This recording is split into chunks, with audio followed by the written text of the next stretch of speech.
Для чизкейка мне понадобится форма диаметром 16 сантиметров. Можно также использовать меньший диаметр 14 сантиметров. Я беру плотную доску, фольгу или пищевую пленку, оборачиваем вокруг формы. Изнутри форму тоже можно проложить пленкой или ацетатной пленкой, чтобы чизкейк легче отходил от стенок. Но я этого делать не буду, я просто пройдусь по стенкам металлическим шпателем. Форму пока отставляю в сторону и займусь приготовлением основы для чизкейка. Для основы мне понадобится печенье. Можете брать любое, какое вам нравится. У меня обычное сливочное печенье. Надо измельчить его в мелкую крошку. Вот такая получается крошка. Сюда добавляю растопленное сливочное масло и все перемешиваю. Крошку выкладываю в форму и утрамбовываю. Это количество крошки уйдет у меня на корж. Я буду делать просто корж без бортиков. Если вы хотите сделать бортики, то возьмите побольше печенья и масла. Так равномерно трамбую. Можно это делать ложкой, можно воспользоваться стаканом. Если вы делаете бортик, очень удобно формовать стаканом. Подготовленную основу убираем в холодильник или в морозильную камеру. Желатин заливаем холодной водой и оставляем набухнуть примерно на 10-15 минут. Если вы используете порошковый желатин, его также заливаем холодной водой. В миску выкладываю творожный сыр. Сыр лучше брать комнатной температуры.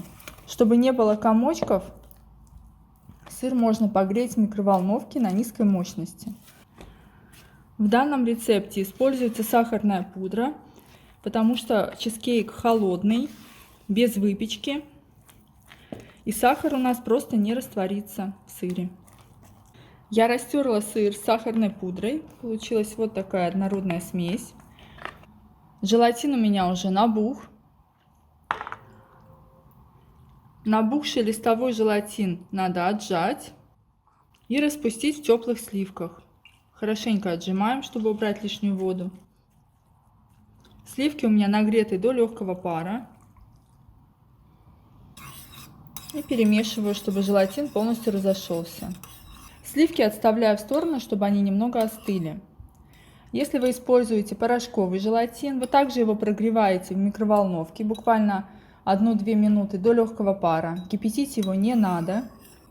Как только он станет однообразной консистенции, добавляете его в сырную массу.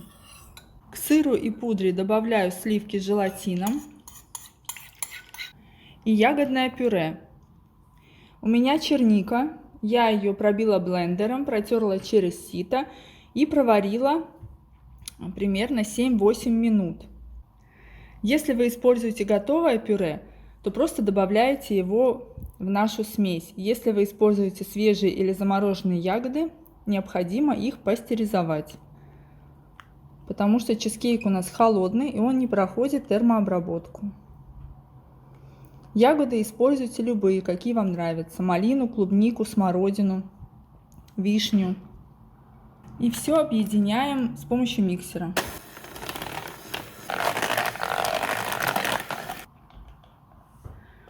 Достаю из холодильника свою основу и на нее выливаю сырную массу.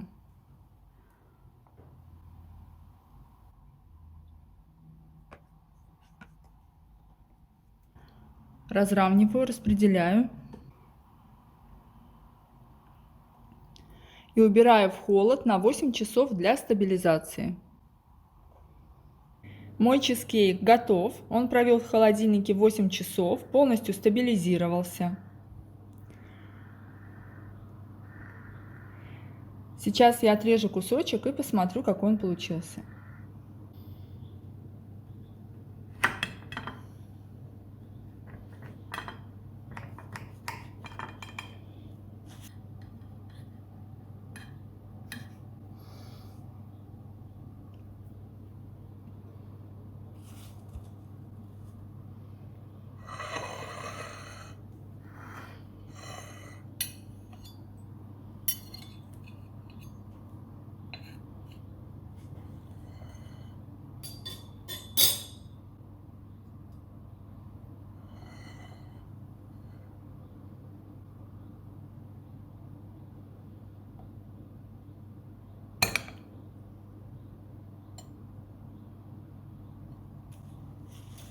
Чизкейк получается очень нежный, легкий, в меру сладкий.